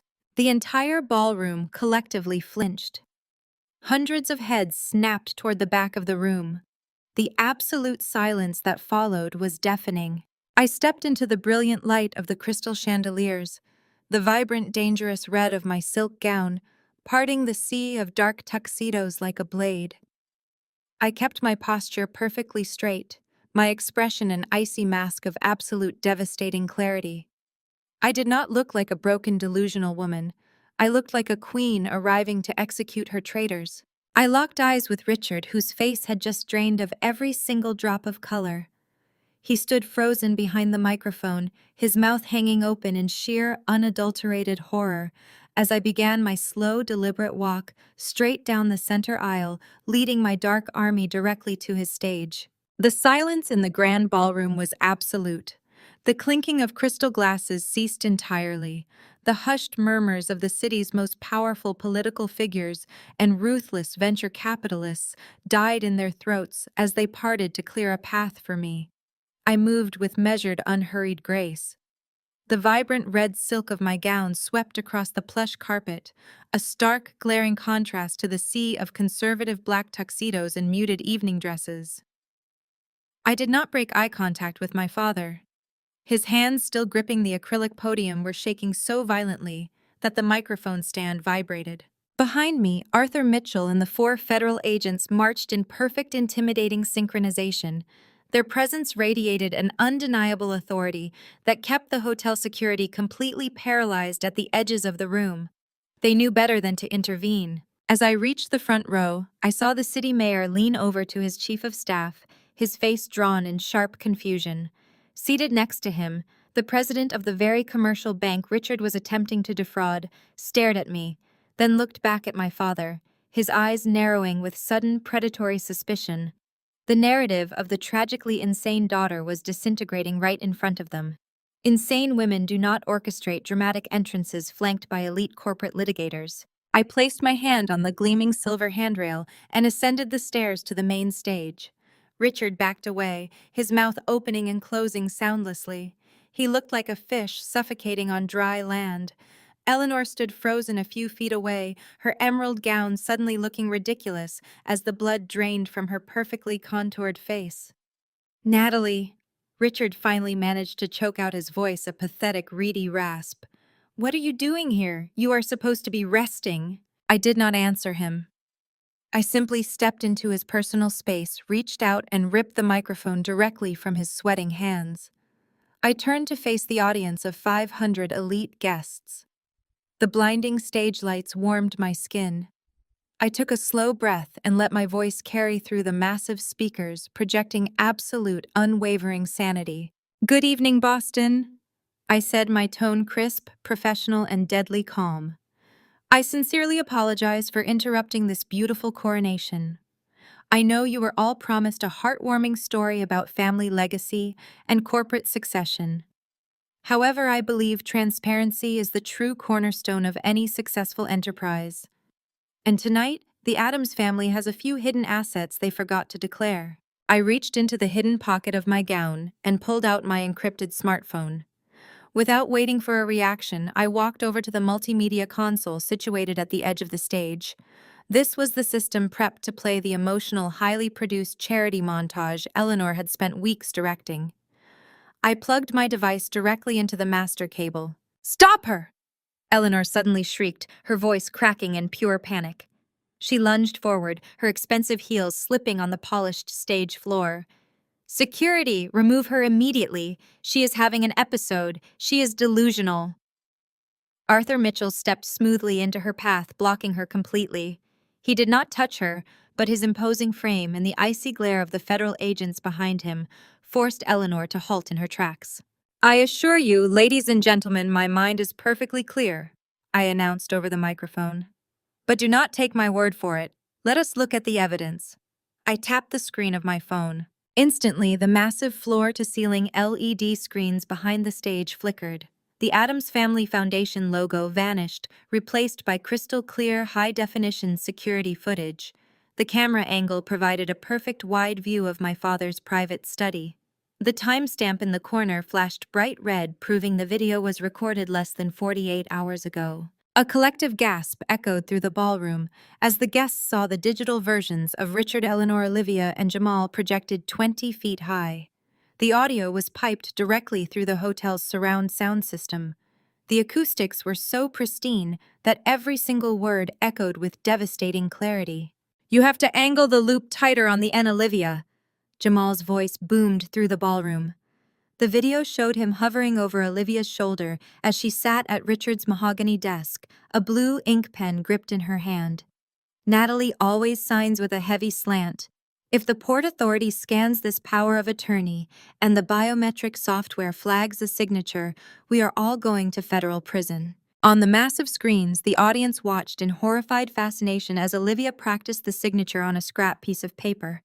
"I am trying, Jamal. Her handwriting is so stiff." "Just get it done," Richard's recorded voice barked. The camera panned slightly to show my father pouring a glass of bourbon, his face tight with stress. "We need her 20 million pledged as collateral by morning or Adams Transport goes into receivership. Do it again." The entire ballroom was paralyzed. I watched the president of the commercial bank stand up from his front row seat, his face contorted in absolute fury. He was witnessing a calculated multi-million-dollar conspiracy to commit bank fraud and identity theft, orchestrated by the very man asking for his money. The mayor was already aggressively whispering to his security detail, clearly preparing to exit the venue before the political fallout splashed onto him. I paused the video right on the frame where Olivia finally signed the official federal document, her face illuminated by a sickening, triumphant smile. The image of her committing a massive felony was frozen for the entire city elite to see. I turned away from the screen and locked eyes with my mother. Eleanor was shaking uncontrollably. She was clutching her emerald gown, looking desperately out at the crowd, realizing that her social standing, her reputation, and her freedom had just been incinerated in less than 2 minutes. "Did you say I was crazy, Mother Eleanor?" I spoke into the microphone, my voice echoing like thunder across the silent room. "You stood up here and told this entire room that I lacked the mental capacity to manage my own life. I suppose only a crazy person would not realize your precious daughter is actively committing federal wire fraud and forgery." Eleanor let out a pathetic, strangled sob. She tried to cover her face with her hands, backing away from the glaring stage lights. Olivia was completely frozen, her eyes darting frantically toward the exits, as the realization of her impending prison sentence finally crashed over her. But Jamal broke. The facade of the brilliant, untouchable tech genius shattered completely. His face twisted into a mask of pure feral desperation. He realized that the video not only destroyed the Addams family, but directly implicated him as the mastermind of a federal conspiracy. His entire life was over. "Turn it off!" Jamal roared, his voice cracking with hysteria. He charged blindly across the stage, lunging directly at me with his hands outstretched violently, determined to rip the smartphone from the console and destroy the projection. He never even made it within 5 feet of me. Two of Mitchell's men in black moved with terrifying military precision. They intercepted Jamal mid-stride. One agent grabbed Jamal's outstretched arm, twisting it sharply behind his back, while the other tackled him by the shoulders, driving him face first into the polished acrylic floor of the stage. The impact echoed loudly through the microphone. Jamal thrashed wildly against the agents, his custom tuxedo tearing at the shoulder seam as they pinned him down without breaking a sweat. He kicked his legs, his face pressed painfully against the floorboards, completely losing his mind. "You cannot prove anything!" Jamal screamed, his voice raw and echoing with absolute manic delusion. "It is fake. The video is fake. You cannot stop me. I already have the investment fund money. The transfer cleared. I have the cash." I looked down at him, my expression completely devoid of pity. I raised the microphone one last time. "You do not have a single dime, Jamal," I stated calmly. "The Securities and Exchange Commission froze your accounts 12 hours ago. You are entirely bankrupt." He shook his head wildly, spittle flying from his lips as the federal agents pressed his cheek harder into the acrylic floorboards. "You are lying!" Jamal screamed, his voice echoing through the silent ballroom. The transfer cleared. The Apex Capital portal showed the funds in my corporate account. I saw the $3 million. I am a funded CEO. A short, sharp laugh escaped my lips. The sound was bright and completely devoid of warmth, cutting through the heavy tension in the room like a silver blade. I looked down at the pathetic, writhing man who had tried to steal my life's work to fund his own mediocrity. "Jamal," I said, my voice dripping with aristocratic pity, "you claim to be a visionary, a disruptor, a genius who understands the complex architecture of modern finance. Do you honestly believe a legitimate Tier 1 institutional lender would blindly wire $3 million to a hemorrhaging startup based on a scanned, unverified, and glaringly fraudulent power of attorney within 24 hours?" He stopped thrashing. His eyes widened, darting wildly around the room, as the sheer, undeniable logic of my words pierced his manic delusion. "They approved it." He stammered, his voice dropping to a desperate rasp. "The underwriting team at Apex Capital approved the collateral. Apex Capital is a subsidiary holding firm." I explained, taking a slow, deliberate step closer to him. "It is a blind trust managed by a private venture capital syndicate, a syndicate named N Ventures." I paused, letting the silence stretch until it was suffocating. I watched the blood drain from his face as the realization began to form in his eyes.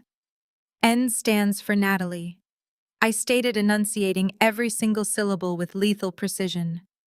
I am the majority shareholder of N Ventures. I am the underwriter who reviewed your application.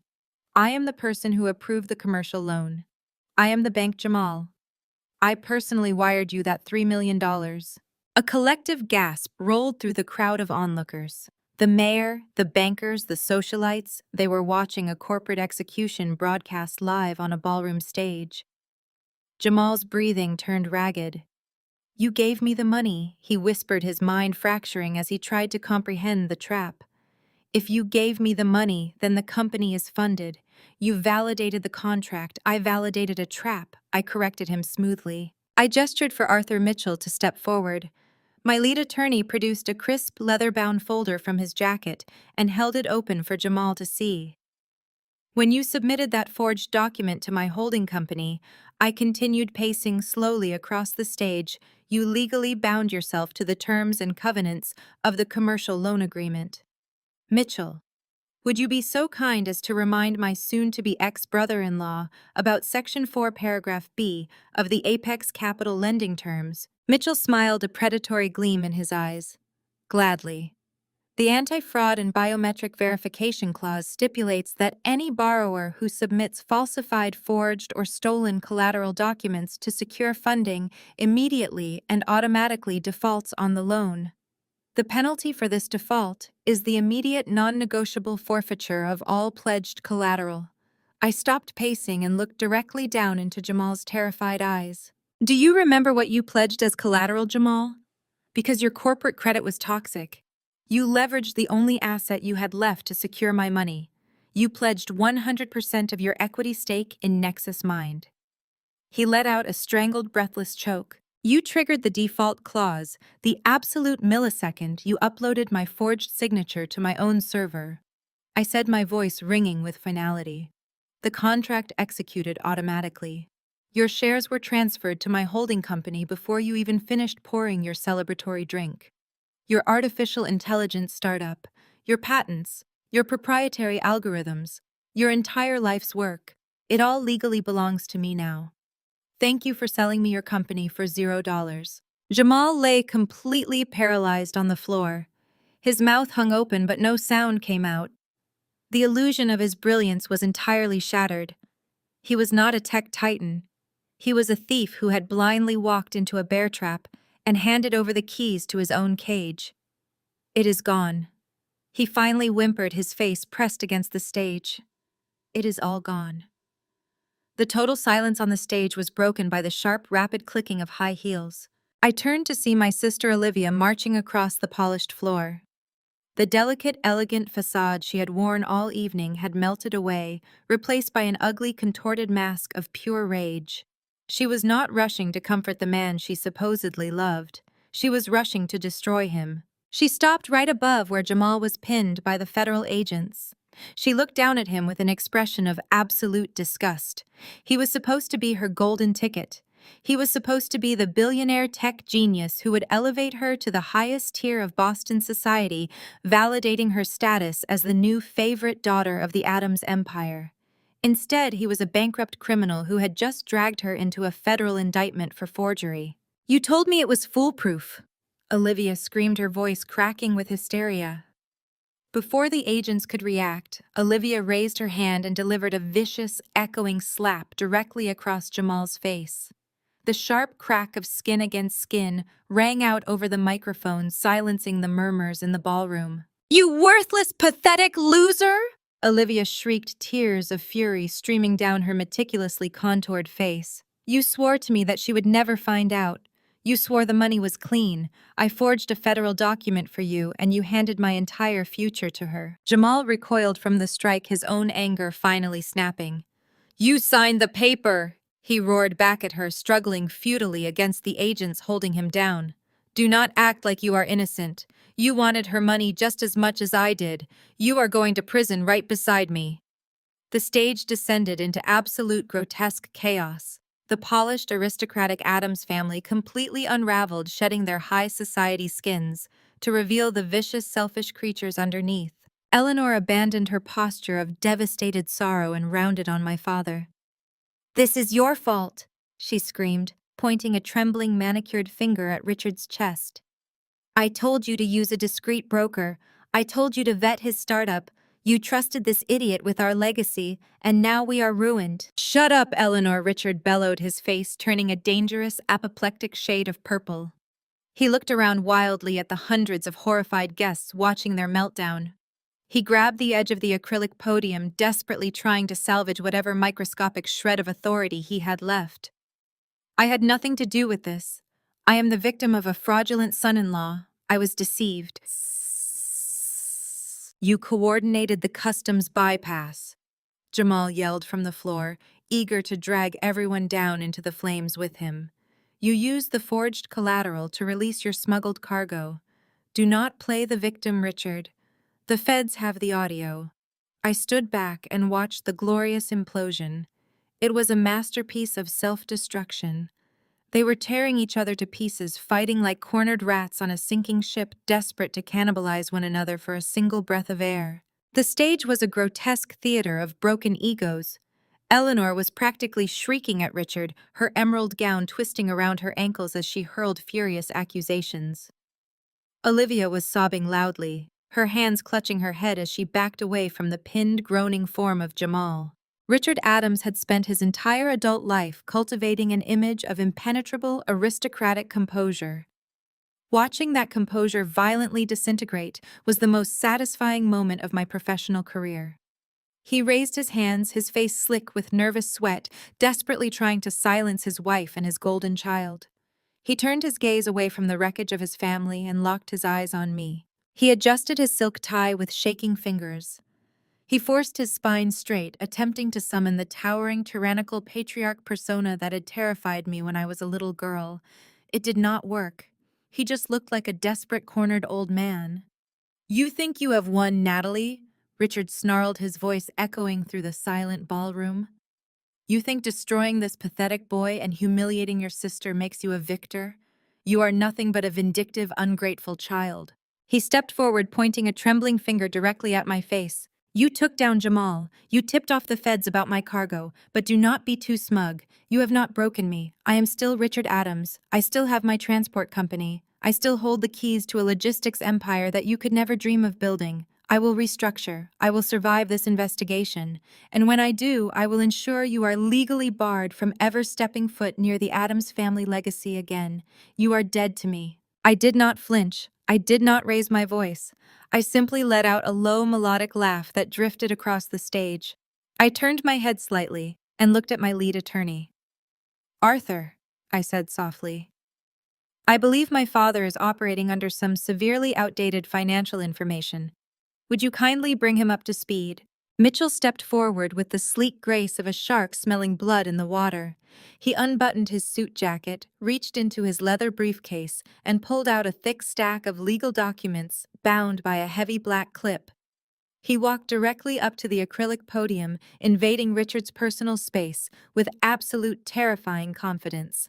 "Mr. Adams," Mitchell began, his tone dripping with professional mockery, "your transport company is currently bleeding out on a federal operating table.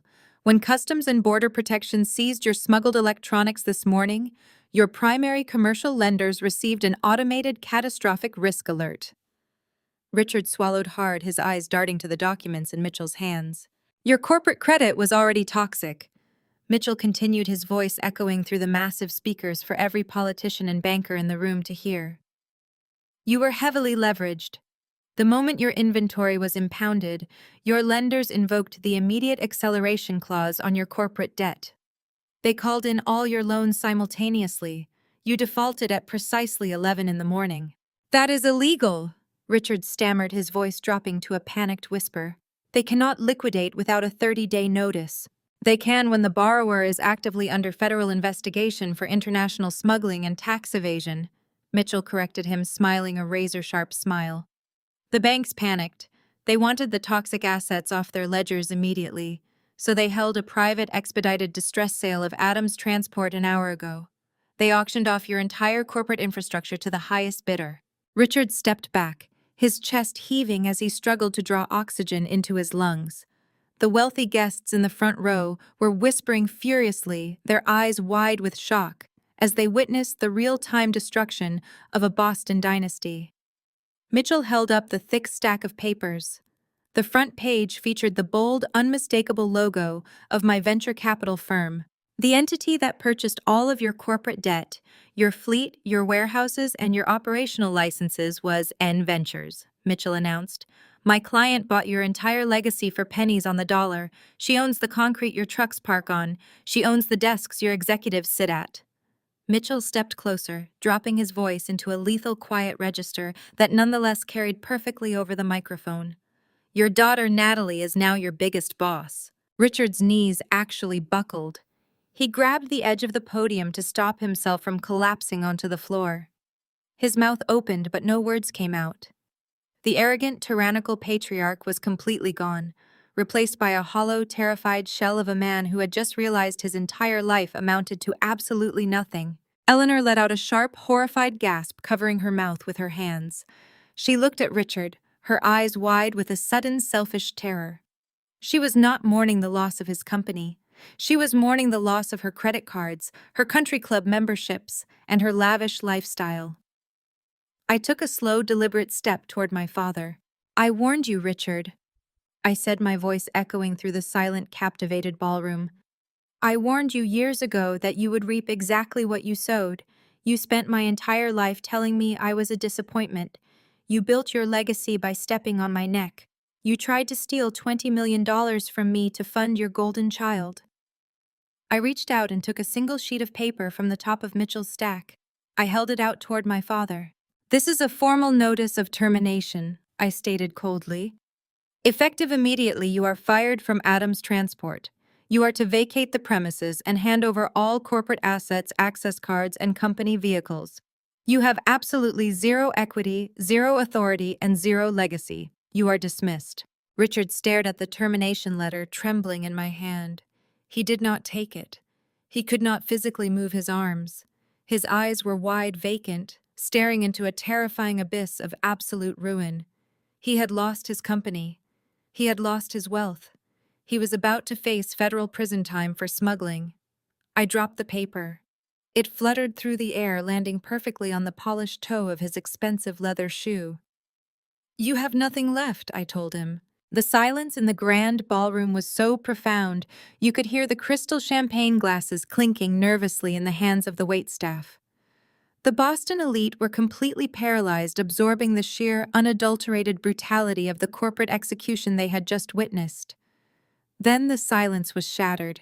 It started as a faint, high-pitched wail in the distance, but it rapidly grew louder, more urgent and undeniable.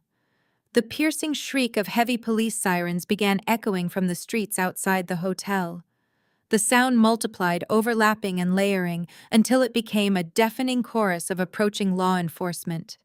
Flashing red and blue lights began to reflect through the massive floor-to-ceiling windows of the hotel lobby, painting the ballroom walls in frantic, strobing colors. The federal agents had arrived for the main course. Is there any specific detail about the federal agent's entrance or the family's arrest you would like me to focus on in the next part? The heavy gold-plated double doors at the entrance of the ballroom did not just open. They were thrust apart with an authoritative mechanical violence that commanded instant and absolute submission. A dozen men and women wearing dark tactical windbreakers, emblazoned with the bright yellow letters of the FBI, flooded the venue. The aggressive wealth of the room immediately parted for them. Nobody wanted to stand in the trajectory of a federal raid. The lead agent, a tall woman with steel gray hair and a face carved from granite, marched directly down the center aisle. She bypassed the towering seafood displays and the whispering politicians, her eyes locked dead onto the main stage, where my family was currently devouring each other. The wailing of police sirens outside the hotel reached a deafening crescendo, vibrating against the crystal chandeliers overhead. The agent ascended the stairs. Mitchell's men stepped aside smoothly, maintaining their physical barrier between me and the chaos, but allowing federal law enforcement to take the primary position on the stage. Jamal Reynolds and Olivia Adams. The agent's voice boomed, completely unamplified, but cutting through the ballroom chatter like a gunshot. You are under arrest for conspiracy to commit wire fraud, interstate forgery, and aggravated identity theft. She reached to her tactical belt and pulled out a heavy pair of steel handcuffs. The metallic clinking sound was incredibly sharp in the sudden, terrified silence of the room. The federal sentencing guidelines for these combined offenses carry a mandatory minimum of 10 years in a federal penitentiary. The agent stated, her tone entirely devoid of emotion. Put your hands behind your backs. This was the catalyst, the absolute breaking point. Jamal, who had built his entire persona around being the untouchable alpha male, the brilliant tech visionary, and the savior of the Addams family, shattered into a million pathetic pieces. The threat of a decade in a federal cage stripped away every ounce of his manufactured loyalty. He looked at the steel handcuffs, then looked up at Olivia, his eyes widening in pure cowardly terror. It was her! Jamal screamed, his voice cracking into a high hysterical pitch. He pointed a shaking, desperate finger directly at my sister. I did not do it. She did it. It was her idea. She forged the signature. Olivia gasped, her perfectly manicured hands flying to her mouth in horror. Jamal, what are you doing? She held the pen. You have the video. You all saw it. Jamal thrashed against the floorboard, desperately trying to physically distance himself from his fiancée. Olivia is the one who traced the documents. She told me Natalie was incapacitated. She lied to me. She manipulated the entire board of directors. I am an innocent bystander. She forced me to submit the application to Apex Capital. She is the mastermind. Olivia let out a feral, guttural shriek. The man she had paraded around as her ultimate prize, the man she had committed federal felonies for, was selling her to the FBI without a second of hesitation. Her pristine, elegant facade completely disintegrated. She lunged at him, her manicured nails curled into claws, aiming right for his face. You spineless coward! Olivia shrieked, tears of pure fury streaming down her meticulously contoured face. You begged me to do it. You said your company was dead without her money. I did this for you. 2 FBI agents intercepted Olivia before she could reach him. They grabbed her by the shoulders, spinning her around and slamming her wrists together. The sharp metallic click of the handcuffs securing Olivia's hands behind her back echoed beautifully across the stage. They hauled Jamal to his feet, securing his wrists with equal force.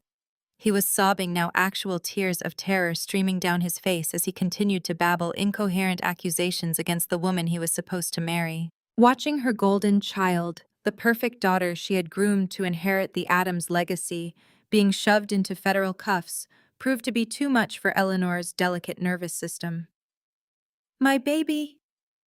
Eleanor let out a dramatic, breathless wail, pressing the back of her hand to her forehead. Take your hands off my baby. She is an Addams. Eleanor took 2 staggering steps toward the agents, then abruptly collapsed. She crumpled into a heap of emerald silk on the stage floor in a picture-perfect theatrical swoon. Not a single person moved to catch her. Richard did not even look down at his unconscious wife. He was completely paralyzed, watching his favorite daughter being read her Miranda rights. But his nightmare was only beginning. The illusion of his impenetrable wealth had been shattered, and the sharks in the audience smelled blood in the water. The president of the commercial bank, who had been sitting paralyzed in the front row, suddenly vaulted onto the stage. Where is my money, Richard? The banker roared, grabbing my father aggressively by the lapels of his tailored tuxedo. You told me the shipping fleet was unencumbered. You leveraged assets you did not legally own. You are running a shadow ledger. Instantly, 3 other prominent venture capitalists and private lenders rushed the stage, swarming my father. They were no longer the polite, sophisticated elites of Boston society. They were furious investors who realized they had been conned by a bankrupt fraudster. They shouted over each other, demanding immediate repayment, threatening civil lawsuits and grabbing violently at his suit jacket. Richard backed away, stumbling over Eleanor's unconscious legs. He raised his trembling hands defensively as the angry mob backed him into a corner, his face pale and slick with panicked sweat. I stood a few feet away, safely positioned behind the impenetrable wall of Arthur Mitchell and my security detail. I crossed my arms over the ruby silk of my gown, my posture completely relaxed. I did not smile. I did not gloat. I simply watched the inferno. The family that had spent my entire life telling me I was a defective, ungrateful disappointment was currently ripping each other to shreds on a public stage. The majestic legacy they had sacrificed my sanity to protect was dissolving into federal indictments, seized assets, and public humiliation. I felt a profound, absolute stillness in my chest. This was not merely revenge. This was a necessary exorcism. I was purging the toxicity of the Addams family from my life permanently. The FBI agents began marching Jamal and Olivia toward the exit. Olivia was crying uncontrollably, her mascara running down her face in dark, ugly streaks. She twisted her head, looking out at the hundreds of guests who were actively recording her downfall on their smartphones. Her elite socialite status was dead. She was just another white-collar criminal taking the perp walk in a designer gown. Jamal kept his head down, sobbing heavily into his chest, a completely broken man. As the heavy doors of the ballroom slammed shut behind the federal agents and their newly acquired prisoners, the shouting of the creditors on the stage reached a fever pitch. Richard violently shoved the banker away and dropped to his knees beside Eleanor, who was groggily blinking her eyes open and clutching her head. They were entirely surrounded by furious men demanding millions of dollars they no longer possessed. The Addams empire was nothing but ashes floating in the wind. Slowly, Richard raised his head. Eleanor propped herself up on her elbows. Through the forest of angry, shouting creditors, my parents looked past the screaming men and locked eyes directly with me. The arrogance, the blinding contempt, and the tyrannical authority that had defined their parenting for 3 decades was entirely eradicated. As they stared up at me standing untouched and powerful in my brilliant red gown, their eyes were filled with something I had never seen before. It was a raw, pathetic, and utterly cowardly plea for mercy. The crowd of furious creditors briefly parted as Richard dropped heavily to his knees. The sharp thud of his kneecaps hitting the stage floor echoed loudly over the still active microphone. He ignored the men shouting at him. He ignored the flashing police lights illuminating the walls. He crawled forward on the polished acrylic, his expensive tuxedo pants tearing his hands, reaching out to grab the hem of my red silk gown. Arthur Mitchell stepped forward to intercept him, but I raised a single hand. I wanted to hear this. "Natalie, please." Richard gasped, his chest heaving as tears of absolute panic spilled down his face. "You have made your point. You have proven you are the smartest person in the room. But you have to stop the asset seizure. You have to tell N Ventures to release the commercial liens." He was hyperventilating, his fingers digging into the carpet just inches from my shoes. "I cross-collateralized everything, Natalie." Richard sobbed, his voice cracking into a pathetic, high-pitched whine. "I used the Beacon Hill estate to secure the final logistics loans. The bank is going to foreclose by tomorrow morning. They are going to take the house. We will have absolutely nothing. You have your trust fund. You have your venture capital firm. You do not need to take our home. You are my daughter. I am begging you, save us." Eleanor dragged herself across the floor, her makeup smeared, her emerald gown ruined. She collapsed next to Richard, looking up at me with terrified, bloodshot eyes. She reached out her hands, shaking violently. "Natalie, my sweet girl." Eleanor whimpered, completely abandoning the vicious, mocking tone she had used against me my entire life. "You are family. Family protects family. You cannot let us be thrown out into the street. We will do whatever you want. We will sign whatever you need. Just give us back the house, please." I looked down at the 2 people who had brought me into this world. I looked at the parents who had spent 30 years making me feel completely invisible, who had mocked my ambitions, who had tried to legally declare me insane, and who had stood on this very stage 10 minutes ago to steal my future. I did not feel an ounce of pity. I did not feel a single drop of sadness. I felt absolutely gloriously empty. I turned slightly to Arthur Mitchell. I held out my hand. Mitchell reached into his breast pocket and produced a single neatly folded piece of thermal paper. He placed it carefully into my palm. I looked back down at Eleanor and Richard. I unfolded the paper and let it drop from my fingers. It fluttered down, landing perfectly on Eleanor's trembling hands. It was the receipt from the exclusive Belmont restaurant. The exact bill from the night they had humiliated me in front of the entire extended family, the night they had demanded I pay for their extravagant celebration while calling me a useless disappointment. I paid for that meal, I said, my voice dropping to a terrifyingly cold, even register. Every single cent of that $12,000. I paid for the privilege of your abuse. I paid for your arrogance. I am done paying. Eleanor stared down at the receipt, a fresh wave of horrified tears spilling over her cheeks as she realized the absolute finality of my words. But the price for what you did to me tonight? I continued, looking directly into Richard's defeated eyes. The price for trying to steal my sanity and my life. You are going to pay for that, with the rest of your lives. Enjoy your bankruptcy, Richard. I did not wait for a response. I turned my back on them. I walked down the stage stairs, the vibrant red silk of my gown trailing behind me like a victory banner. Mitchell and my security detail fell into perfect formation around me, parting the crowd of stunned politicians and silent elites. I walked straight out the heavy gold doors of the ballroom, leaving the Addams family to burn in the inferno they had built for themselves. 3 months later, the ashes had finally settled. The collapse of the Addams empire was the most widely covered financial scandal of the decade. Without my $20 million to artificially inflate their ledgers, Richard and Eleanor faced total catastrophic ruin. N Ventures legally foreclosed on the Beacon Hill estate, liquidating the property and every single piece of designer furniture inside it to cover the defaulted commercial loans. My parents were forcefully evicted by the county sheriff, with all their accounts frozen by federal auditors, and their high society friends completely abandoning them. They had nowhere to go. They ended up in a cramped, rotting 2-bedroom apartment in the absolute worst district of South Boston. There were no more country club dinners. There were no more imported silks.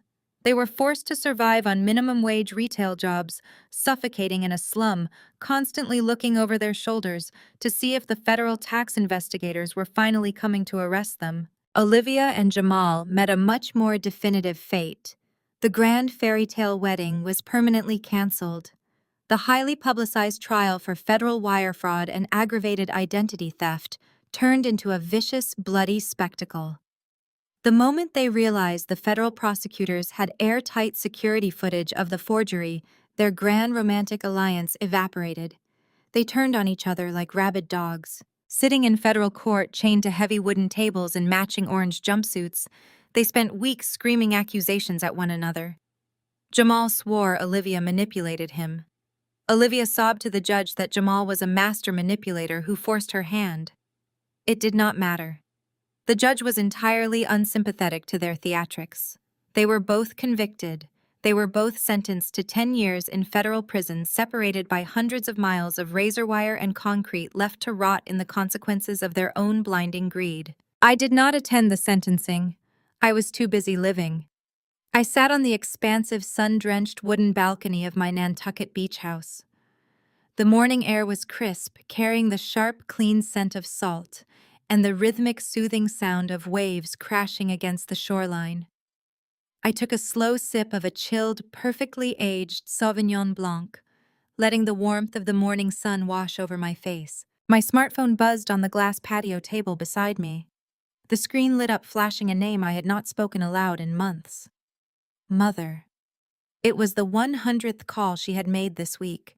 It was just another desperate, pathetic attempt to beg for financial salvation, to plead for a scrap of the wealth she used to take for granted. I looked at the flashing screen for 3 seconds. I felt no anger. I felt no obligation. I reached out, pressed the power button, and turned the device completely off. The screen went black, silencing her existence from my world permanently. I set the phone face down and opened my silver laptop. The screen glowed, bringing up the latest UI and UX architectural designs for the new proprietary software my tech agency was launching next quarter. It was brilliant, innovative, and entirely mine. I reviewed the code, my fingers flying across the keyboard with absolute effortless precision. I paused, looking out over the endless glittering expanse of the Atlantic Ocean. A deep, genuine smile broke across my face. I was no longer the forgotten daughter. I was no longer the scapegoat, the quiet disappointment, or the victim waiting for permission to exist. I had built my own empire from the shadows. I had dismantled the monsters who tried to consume me. I was the founder. I was the CEO. And moving forward, I was the only one who wrote the rules. Have you ever had to walk away from people who only valued you when they needed something? Share your story in the comments. And if this story reminded you of your own strength, don't forget to like, subscribe, and stay with us for the next one.